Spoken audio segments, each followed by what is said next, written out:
Hi everyone, my name is Vanessa Cannon and I'm an instructor at Miami University. And today we're going to talk about why you matter, your authentic self as a designer, and why it matters in the design process. So let's get started right off the bat. And I'm going to tell you something that you need to know. I think Twitter really stinks. I think it started as an innocent way for people to communicate. And I use the word innocent loosely, honestly, because I think the better word for it is ignorant. It started as an ignorant way for people to communicate. And now Twitter is a hub for hate speech, destruction, and harassment with no borders, no limits. And when it was created, it was even worse. But it really just started with a couple of guys trying to shoot messages back and forth to each other. So, how did it happen? How did the design of Twitter become such an effective vessel for abuse? Well, to figure that out, I think you need to think about the keys of design. I'm a designer. I typically design visuals that help people understand concepts, brands, and products for people to use. I have to consistently think about the design process as I build the things that I build. Design always starts with a problem. And usually it's given to you by the client. Sometimes you come up with it yourself. But after you identify that problem, you really dive deep into research. Research is the key to good design. When you develop a concept after the research, you test it, you research it, you analyze it, you test it again. At some point, you launch it, and then you analyze it again. It's a consistent, never-ending circle of design.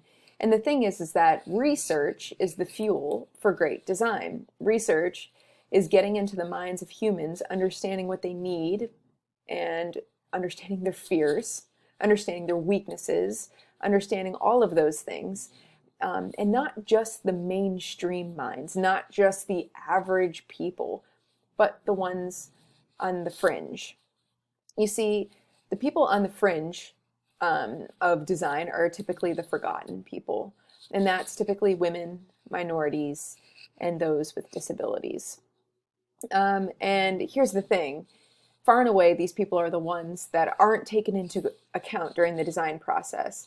They're marketed to. That's not my point. People are certainly marketing to women, but they don't care about them as they develop the products. They don't care about people who are minorities, and they certainly don't care about people with disabilities.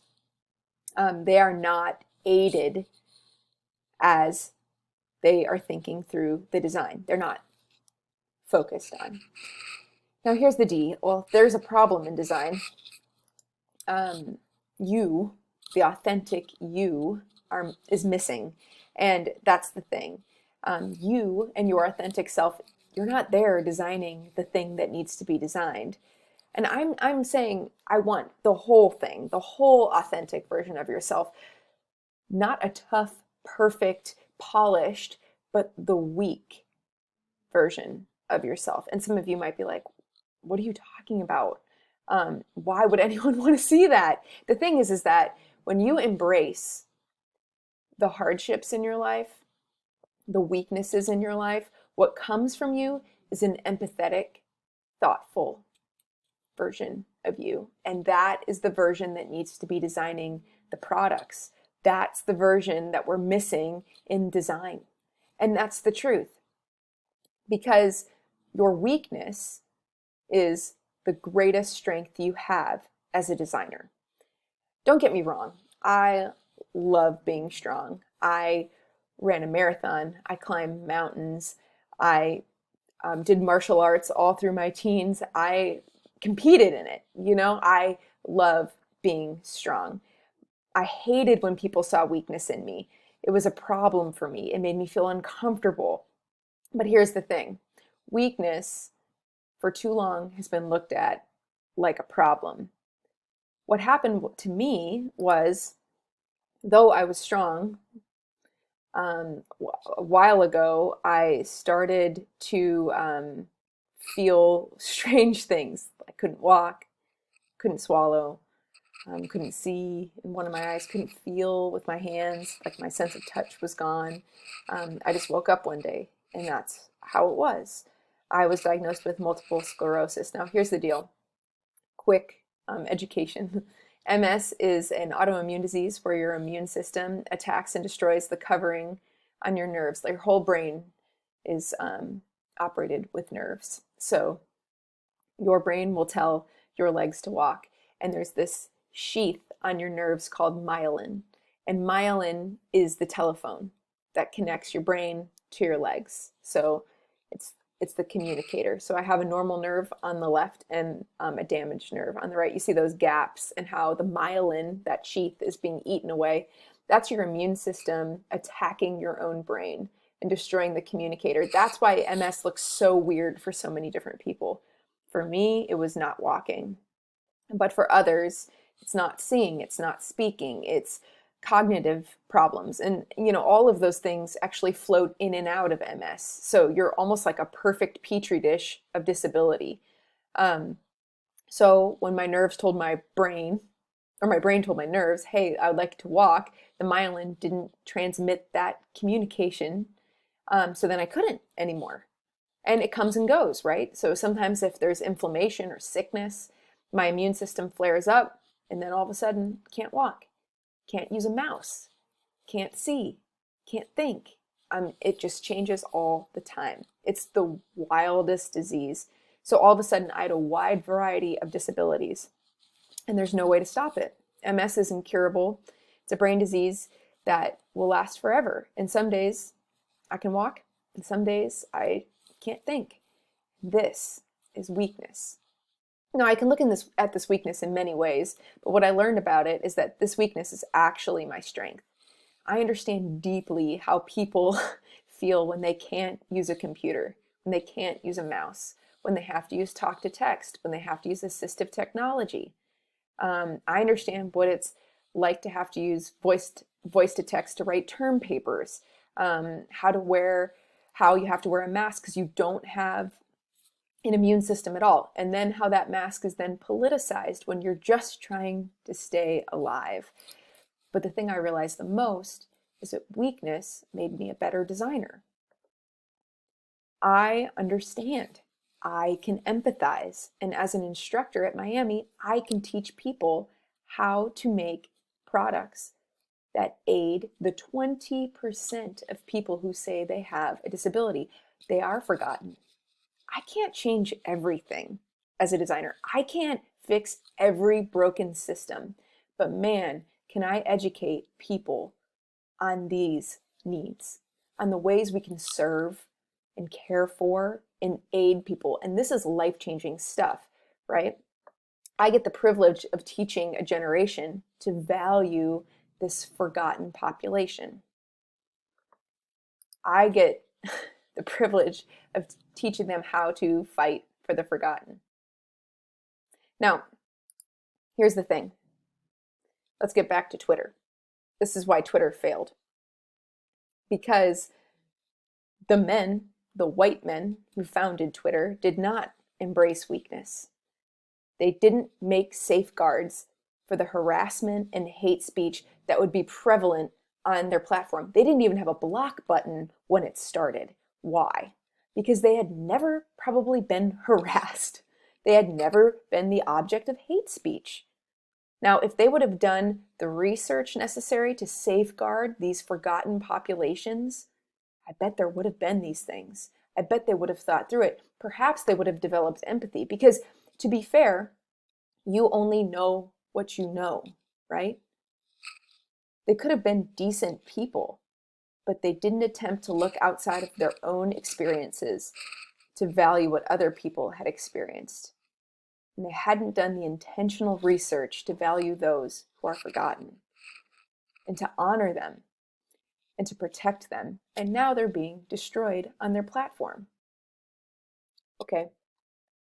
So here's the thing. You only know what you know, right? I didn't know what it was like to have a disability until I did.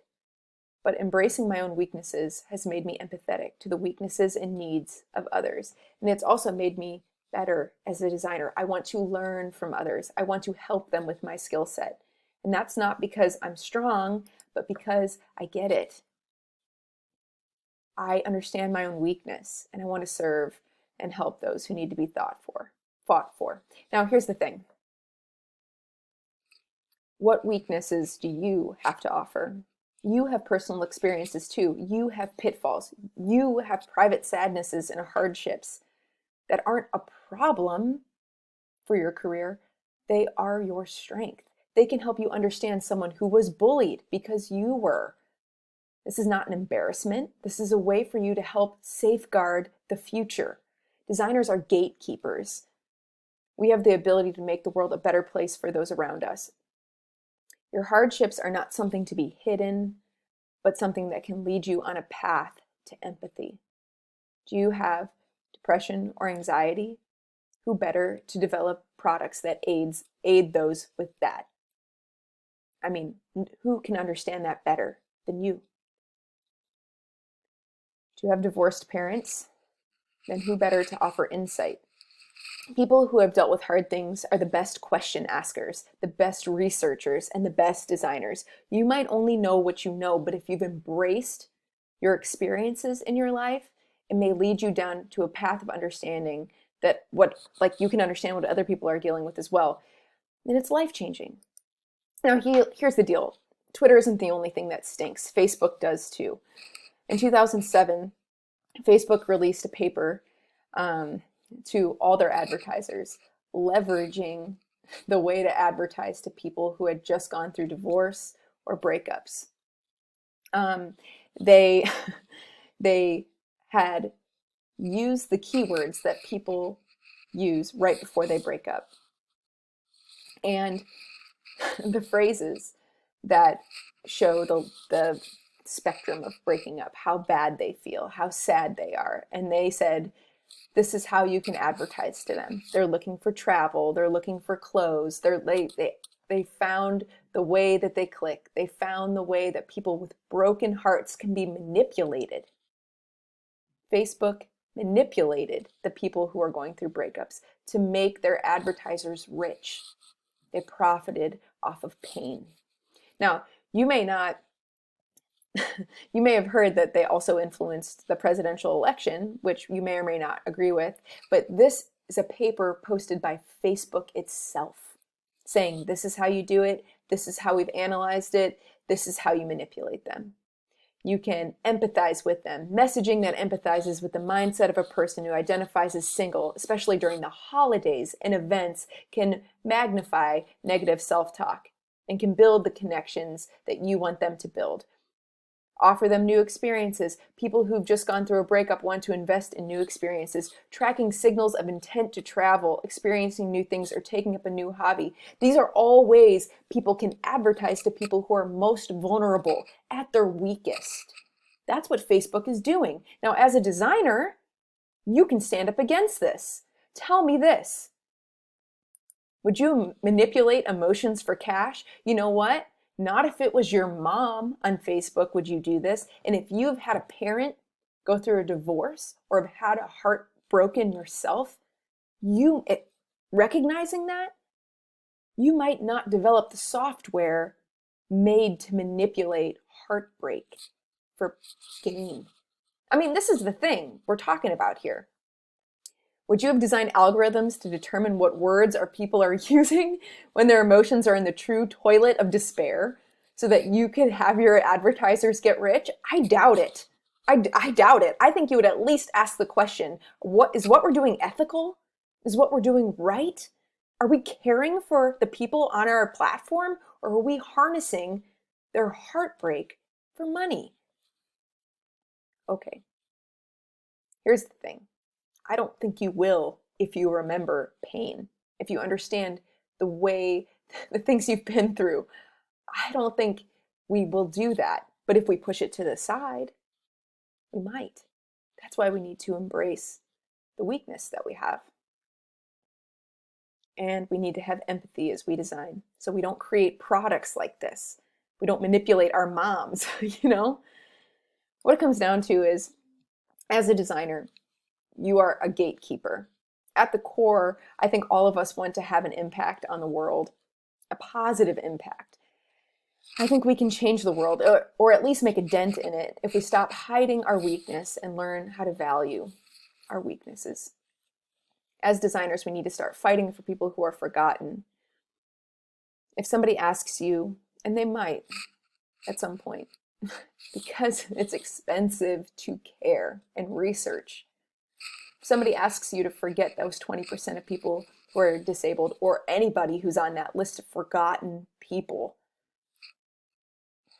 well, that's a load. If they say, we can't afford to invest in that 20%, they're not our core market, that's a load of crap, and you need to call them out on it. You are the gatekeeper. You're the designer. You have to fight for the people who are forgotten. You must champion the people who are on the fringe. We have to make products to aid everybody. Companies like Facebook and Twitter need to hire people who embrace their weaknesses, if only to design better products that shield, aid, and encourage growth instead of platforms that manipulate and tear down and destroy. This comes with embracing empathy for people who are forgotten. People like me. Thanks for your time, friends. I really appreciate you listening to this. Let's lend our incredible talents and lives to protect and care for those who are around us. Design is powerful. You are powerful, especially when you don't forget your weakness. Thanks.